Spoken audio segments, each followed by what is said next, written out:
नागपूरमधील पराभूत उमेदवार बंटी शेळके यांनी नाना पटोले संघाचं काम करत असल्याचा आरोप केलाय। त्यावर बोलताना विजय वडेट्टीवार यांनी बंटी शेळके यांचं कौतुक केलंय। बंटी शेळके हे लढवय्ये नेते आहेत, निवडणुकीत त्यांना मदत कमी पडली असावी असं वडेट्टीवार म्हणालेत। हायकमांडकडे काही तक्रारी गेल्याचंही त्यांनी म्हटलंय। तर हा संघटनेतील विषय आहे, त्यावर मार्ग काढू अशी प्रतिक्रिया काँग्रेस प्रदेशाध्यक्ष नाना पटोलेंनी दिली आहे।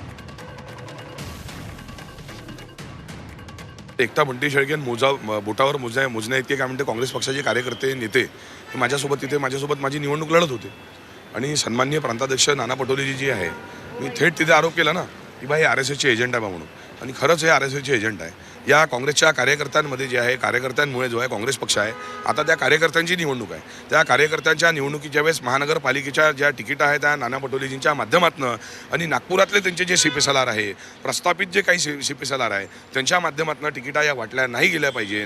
तिकिटा ज्या आहे त्या चुकीच्या नाही वाटल्या गेल्या पाहिजे। खरा कार्यकर्ता जो आहे, खऱ्या कार्यकर्त्याला ज्या त्या तिकिटा मिळाल्या पाहिजे आणि काँग्रेस पक्ष हा नागपुरात जे आहे महानगरपालिका काँग्रेसची बसली पाहिजे।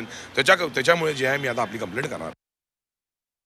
शेळके हा लढवय्या कार्यकर्ता आहे, RSCच्या गडात लढतो आहे आणि निवडणुकीमध्ये त्याला मदत काही कमी पडली असेल, त्यामुळे त्यांनी ती भाषा वापरली असावी, परंतु हे योग्य आहे असं मला वाटत नाही। नाना पटोले विचारलंय तर दुसरीकडे काँग्रेसमधूनच तुमच्या कार्यप्रणालीवर प्रश्नचिन्ह उपस्थित करताय। बंटी शेळके यांनी आपल्यावर आरोप केले RSSचे एजंट असल्याचे काय प्रतिक्रिया? त्याचा नंतर मी करेल। मी आज विषयावर कुठल्या विषयावर आहो, मी माझा विषय लोकशाही वाचवण्याचा आहे, ते संघटनेतला विषय आहे। त्याचं काय करायची औषध नंतर करू आपण।